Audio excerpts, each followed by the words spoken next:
Hello again, it's Chip and Eddie. In this video, we take the Shinkansen from the city of Tokyo to Osaka, and this is our experience on board the green car of Nozomi 227.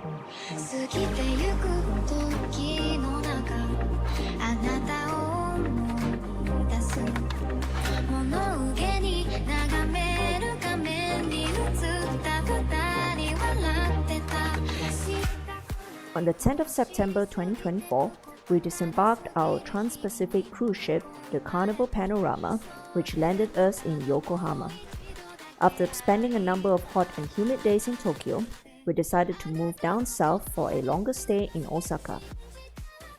And of course, what better way to do that but to take the world-famous Japanese bullet train, the Shinkansen. For our Shinkansen ride from Tokyo Station to Shin-Osaka, I booked our tickets directly on its dedicated app, SmartEx. This was pretty straightforward and merely required my email address to create an account with the app. For payment purposes, they will also require that you add a credit card. Though at the time I did this, I was only able to add our American Express card and not any of our American Visa cards. If this was a glitch, hopefully they've sorted this out by now. If this is what's preventing you from using their app, there are also other service providers, such as Klook, from which you should be able to purchase those tickets. Once the tickets were reserved on the app, I received an email from this address confirming the reservation. Do note that while you are allowed to reserve your train several months in advance, the system will only finalize your train number, car number, and designate your seat numbers exactly 1 month before the date of departure. After this, if you want to change your seat designation, this is doable on the same app up to 4 minutes before departure. I did not need to change our seats as I found that the app set us side by side on the right hand side of the train, the side which hopefully would give us a view of the elusive Mount Fuji. While we did have the option of printing paper tickets once we arrived at the station, I preferred the convenience and paperless method of using QR codes, which could be loaded to our individual Apple wallets, and went with that instead. iPhone users, here's a useful travel tip. If you've opted to take the Shinkansen via QR code on your Apple Wallet, and you also store a digital SUICA or PASMO card on your Apple Wallet, you need to do this before walking up to the ticket gate. From your iPhone settings, go to Wallet and Apple Pay, scroll down and tap Express Travel Card, then turn the toggle for your SUICA or PASMO card off. Alternatively, you can also go to your Apple Wallet, select your SUICA or PASMO card, tap the 3 dots and tap Card Details. Scroll down and tap Express Travel Settings, then turn this toggle off. Let's do that again. Turn this toggle off. If you fail to do this, your Apple Wallet will keep trying to pull your SUICA or PASMO card up over your Shinkansen QR code when you're trying to get it scanned. Turning this toggle off will ensure that only the QR code remains on the face of your iPhone while you're scanning it. Also, don't forget that as you pass through the ticket gate barrier, you need to grab this white and blue slip of paper at the end of the gate. This is your seat information. It not only reminds you of your train and seat details, but if the train conductor comes around checking, you must be able to produce this slip or you're gonna have to pay for your seat a second time around. Once you have arrived at your destination and have scanned your QR code a second time to exit the ticket gate, you can now turn on the toggle for your SUICA or PASMO card, since you will not need that QR code anymore. Yup, not remembering to do this exact procedure that morning was what almost sent me on a wild goose chase between the ticket printing machine and the station office. My plan B was to print the paper tickets from the ticket machines just in case the QR code wouldn't work, but it just so happened that the SmartEx app decided not to work at that very moment and none of the other numbers for my reservation was able to get our tickets printed. Fortunately, whilst waiting in line at the station office, I did vaguely recall reading online that something needed to be done for the settings on the Apple Wallet, and a quick Google search found me the article and the fix. So yes, we lost 10 minutes of our life from this because I just plain forgot. But all the more reason why you should arrive at the station early if you're riding the Shinkansen for the first time, just in case you need to iron out issues like this. Once you're past the ticket gate, you will need to look for your train route before identifying your track number. In our case, we were taking the Tokaido Sanyo route from Tokyo to Shin-Osaka. Helpfully, Google Maps also tells us that it should be platform 17 we need to look for, but I would highly suggest that you should confirm this on the information board before you head to your track. What can I say? Tokyo Station was chaotic, to say the least. And don't tell me you can read this map without getting confused. All the designated wait rooms were completely packed, luggage storage was probably an hour's wait, and I can tell you that these tactile paving indicators, while helpful to the blind, are not great for anyone with roller luggage. And this map, which I've helpfully annotated, sums up what we really felt about Tokyo Station. After ascertaining where our track was and rounding 1 or 2 times, we found ourselves having to squeeze against an empty corner of the wall just to take a breather while we decided what to do until our train's departure. We ended up at this restaurant. Originally, I wanted to get an Ekiben and have that on the Shinkansen, but since I was taking up another one-person space in this restaurant, I felt it was only right to order my lunch here and save the Ekiben idea for another time. Chip was definitely having his lunch here. He's certainly not into the Ekiben thing. For the price of lunch, I was disappointed with the lack of chicken in my dish, but it was at least tasty. And sitting up against that bar was uncomfortable. There was barely enough space for our legs, 1 roller luggage and 2 backpacks. The Asahi beers were some slight consolation, but once we were done, we were quite glad to be on our way. To make up for my not getting an Ekiben this round, Chip bought the first thing he saw from one of these confectionery stores. I have no idea what it was, but I do love a good surprise. We picked a noontime departure with the Nozomi train, the most direct option with the least number of stops between Tokyo and Shin-Osaka. For comparison, an equivalent car ride would have taken us a little over 6 hours when it will only take us 2.5 hours on the Shinkansen. That should probably explain why Shinkansen tickets were pricey. It's almost like opting to fly, except without needing to go through security. Though after that chaotic Tokyo Station experience, Chip and I agreed that we would take streamlined airport security over Tokyo Station anytime. That said, since this was our very first Shinkansen ride between the 2 iconic Japanese cities, we decided that for this trip, we should try the green car service, the equivalent of their business class. We filed into car number 10 after the cleaning crew cleared out. I made sure to double check that we were sitting in the right seats, in the right car, and headed to the right destination, just in time for an excited Chip to open up the surprise box, revealing individually wrapped caramel biscuit sandwiches. How's it? They were very good, with a sweetness that tasted like dark toffee instead of cheap sugar. It was a little of an expensive surprise, but, by Chip's words, best bento box ever. While we were busy licking the chocolate caramel off our fingers, we barely noticed our Shinkansen quietly departing, without any fanfare or big-time announcements whatsoever.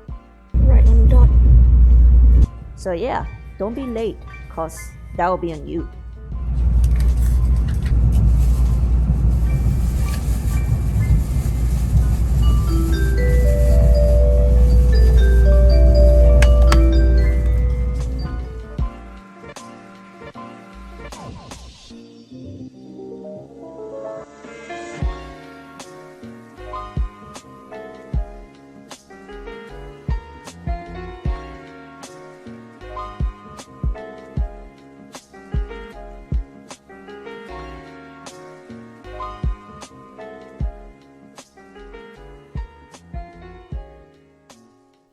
Right, let's check out our carriage.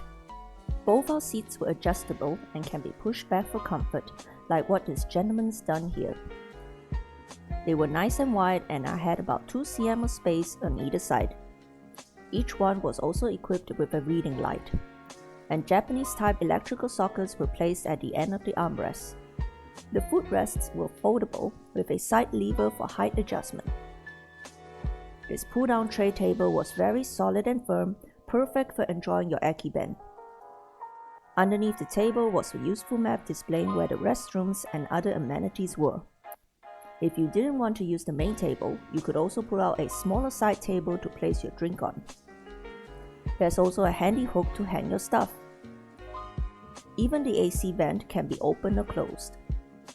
I also had a look at the provided magazines. One of them had complicated train schedules for those wanting to figure things out the old-fashioned way. I didn't want to give myself a headache, so I admired the nice artwork in the magazines and looked instead at the nice photographs of food. At some point, we were handed a wet towel, which was particularly useful for this hot, humid day. One thing to note is, there was no food or drink included with our green car experience, but you may purchase food and drinks from an online menu. Why don't we wait until we get to a grocery store? If you feel these are too pricey, you can definitely opt to bring your own liquor and consume them on board. If for some reason you miss the kiosks in the station, you might be able to get your own snacks from some of these smaller shops by the tracks. Hopefully, you'll be able to experience one of these delicious looking akiben instead of forfeiting them this round like me.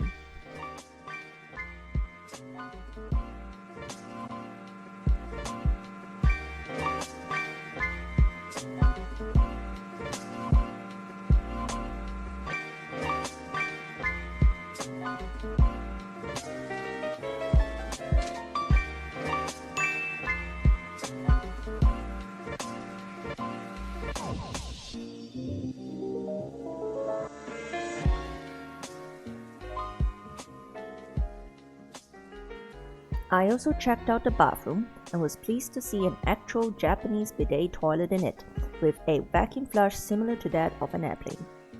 I could even lift the toilet seat without touching it, just by the press of a button.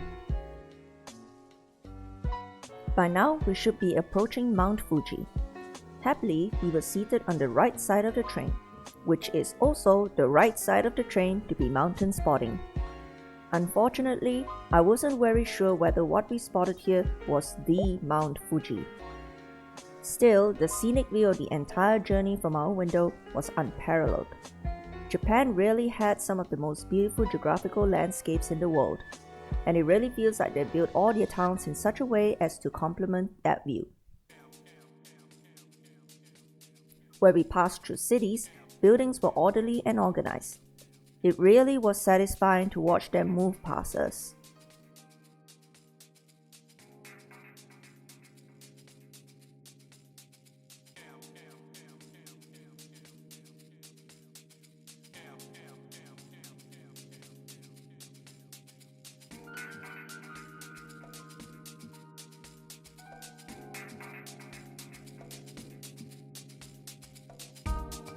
Speaking of moving past, look at how fast the Shinkansen speeds passes.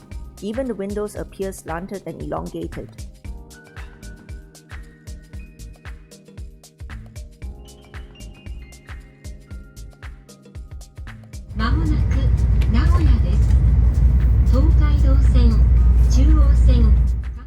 As we pulled into the main stops, passengers got off and new ones got on. Just be mindful that if you know that your destination is not the end stop, you want to make sure you're ready with your luggage before the train pulls in, as you may not have a lot of time to disembark. I also noticed from my windows that the boarding tracks did have enclosed waiting areas, which hopefully for these folks were air conditioned.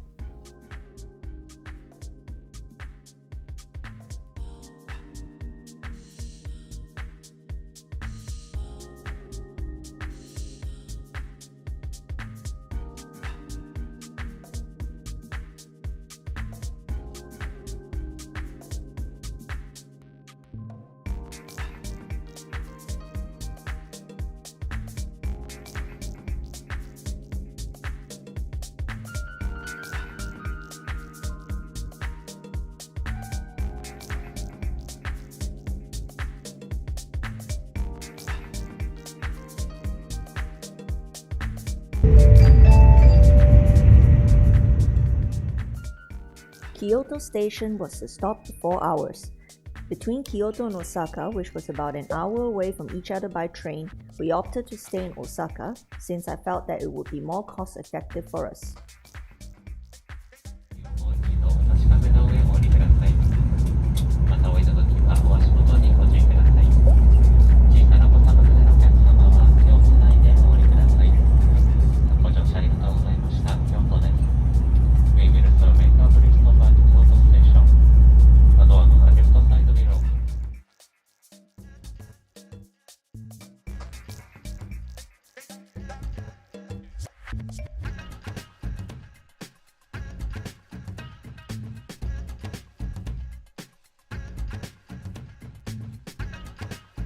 We are now coming close to our stop.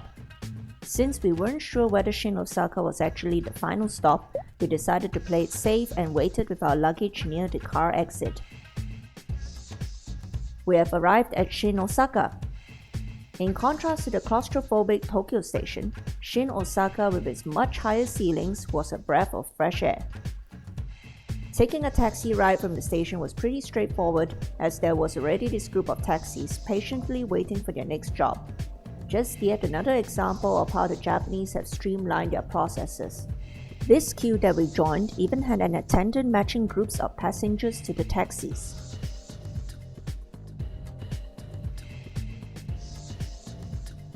We have now come to the end of this video, and I hope this one has been helpful to you. We'll see you in the next one. Have a blessed day.